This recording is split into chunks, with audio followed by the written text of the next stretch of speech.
Vitaminas Contables con el profe Joe Pérez, consultor financiero. Ahora, identificar los documentos como mínimo que requiero. ¿Qué documentos requiero? Para mí, ojo, la declaración de renta del año anterior es fundamental para poder yo hacer este proceso. El balance de comprobación bajo NIF. Hay algunos que hacen esta práctica, el balance fiscal y le hacen de manera manomática los ajustes NIF y después entonces echan para atrás. No, yo recomiendo es tomar los balances, primero tener el balance bajo NIF de esa contabilidad multipropósito o como usted lo lleva, pero tener sus saldos bajo NIF. Hacer la depuración, tener un listado, cuáles son los gastos no deducibles, revisar esas bases fiscales para poder hacer eso. La relación de los ingresos no constitutivos de ganancia ocasional es recomendado para nosotros. Hay preguntas, por ejemplo, la conciliación fiscal le pregunta cómo fueron sus ingresos, si tiene ingresos por ejemplo, por comercializadoras internacionales, si tiene ingresos por IU, si tiene todos esos detalles, pues se debe también anexar para ese proceso que hacemos ahí. Detalles, ya lo estábamos diciendo, detalles de ingresos por territorio nacional, exportaciones, CIs, vinculados económicos. Creemos que es fundamental tener una hoja de trabajo de activos fijos del año, o sea, que usted tenga, ya vimos, por ejemplo, cuando hicimos renta, que la propiedad, planta, equipo es fundamental tener una hoja de trabajo donde usted pueda separar los activos. Hoja de trabajo de los impuestos diferidos es muy importante y el borrador de 110 del año 2021. Todos esos documentos van en sus soportes para hacer esta conciliación fiscal. O sea, no es llenar, la gente cree que eso es llenar ahí un formato y ya. No, tengo que tener un poco de formatos que me soporten todas esas diferencias para yo poder tener claridad sobre esos temas. Entonces es muy importante, digamos, que usted vaya preparando todos estos datos, balance de comprobación para poder hacer la conciliación fiscal y que es una auditoría para su declaración de renta. Listo, avancemos. ¿Cómo hacer el proceso de conciliación fiscal? Bueno, algunas recomendaciones. Primero, definir el balance de comprobación bajo NIF. O sea, que debemos tener temas bajo NIF claramente. Identificar las diferencias temporales y permanentes. Esto nos va a ayudar para impuestos diferidos, o sea, es decir, bueno, yo agarro mi balance de comprobación bajo NIF, lo comparo con mis saldos fiscales de mi declaración de renta, identifico esas diferencias y las clasifico. Calcular el impuesto diferido es uno de los temas previos para poder hacer la conciliación fiscal, lo vamos a necesitar. Después de que ya tengo mis impuestos diferidos, ya puedo ir determinando mis saldos fiscales, que esos saldos fiscales es su borrador de su formulario 110 y ese tema pues es muy importante, digamos, para tener en cuenta ahí con el momento de hacer la declaración de renta. O sea, cuando habla de saldos fiscales, me habla de los saldos que usted va a poner en su declaración de renta. Entonces usted, por ejemplo, tiene que definir, bueno, por ejemplo, voy a deteriorar cartera. Es uno de los temas que usted tiene que definir previamente.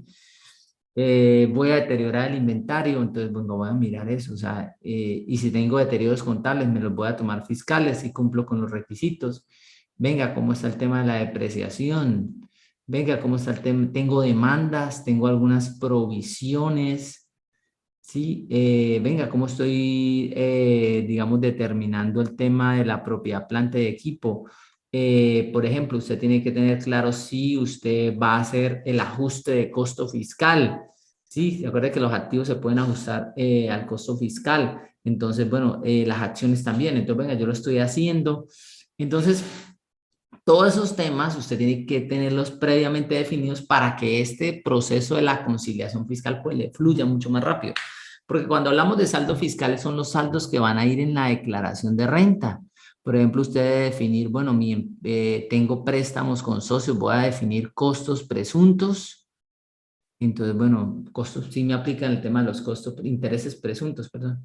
Intereses presuntos. Entonces, porque tengo préstamos con socios, entonces tengo que determinar los intereses presuntos.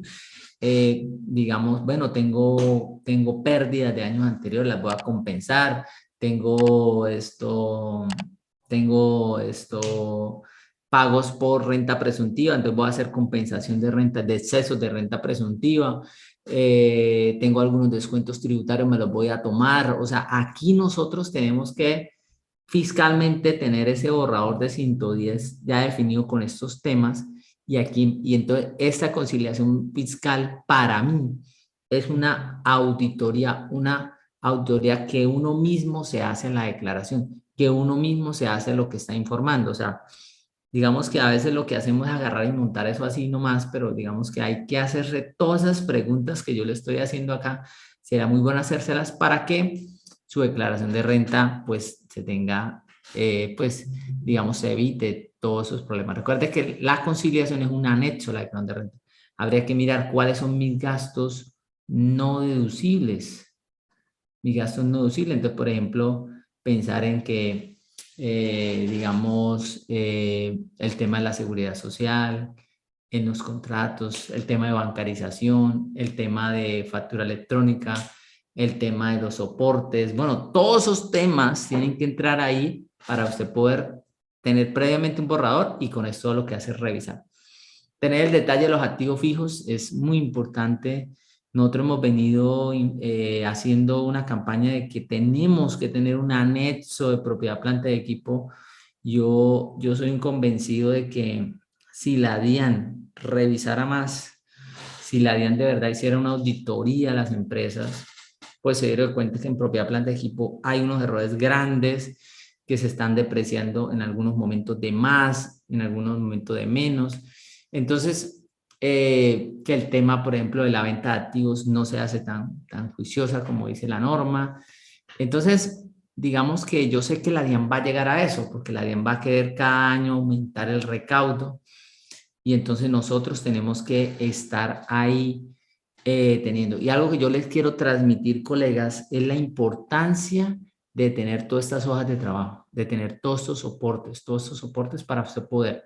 Recuerde que en las empresas, aunque seamos contadores de muchos años, somos temporales. El día que usted menos crea, le dicen hasta aquí llegó mijo y ahora le traigo a otro. Y entonces, ¿qué pasa? Que después lo mandan a llamar a uno y entonces uno tiene que sobre los soportes, sobre las hojas de trabajo que nosotros tenemos.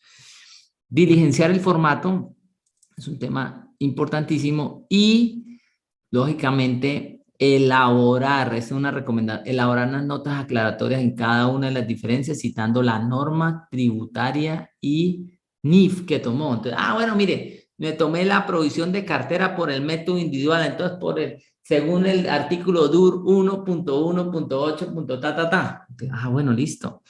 Entonces, ¿para qué? Para que después, ¿y usted qué soporte jurídico? Entonces, uno a veces me pasa a mí que yo ya he estudiado algo y voy a otra vez y digo, ¿y eso en qué artículo está? Y otra vez voy y miro, pero como yo hago referencia de todo, entonces pues ahí uno vuelve y lee el artículo y se acuerda qué fue lo que estudió, qué fue lo que concluyó. Pero si usted al ladito de la conciliación, usted le deja esos datos, pues usted, créame que usted va a poder, digamos, pues, digamos, tener claridad y ante cualquier situación, pues, digamos, tener la transparencia del tema.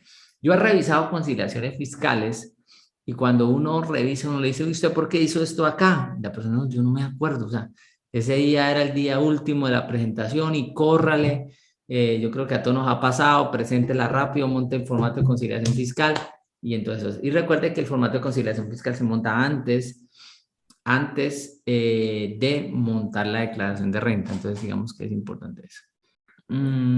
Dice Cristina Arevalo, dice, la hoja de trabajo de activos puede ser el cuadro de control fiscal.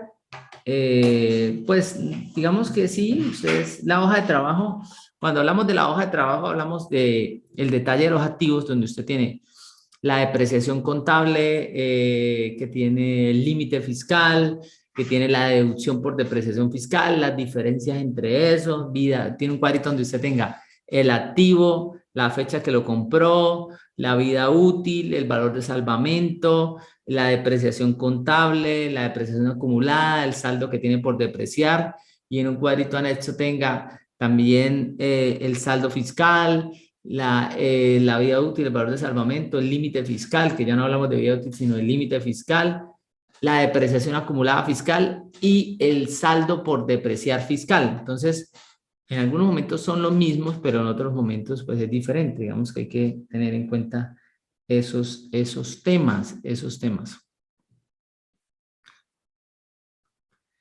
Viviana Fique pregunta, ¿el grupo 3 de NIF debe calcular impuesto diferido? No, el grupo 3 de NIF no debe calcular impuesto diferido. Digamos que el grupo 3 de NIF, recuerde que cuando hablamos del grupo 3, no son NIF, o sea, ellos no aplican normas internacionales. Esto es algo a aclarar. El grupo 3 no aplica normas internacionales. Entonces, ¿qué aplica? Aplica unas normas contables colombianas que son resumidas, tienen alrededor de 30 páginas, donde básicamente dice, mira todo el costo. Entonces, al medir al costo y al no tener pues esa diferencia entre lo contable y lo fiscal, pues no tiene, digamos, sentido hacer ese cálculo del impuesto diferido. Entonces, grupo 3 no calcula impuesto diferido, por eso cuando vimos la norma de las empresas de grupo 3, creo que estaba acá, dice que presenta solo carátula, estado de situación financiera y ERI, porque ellos no deben presentar esa situación.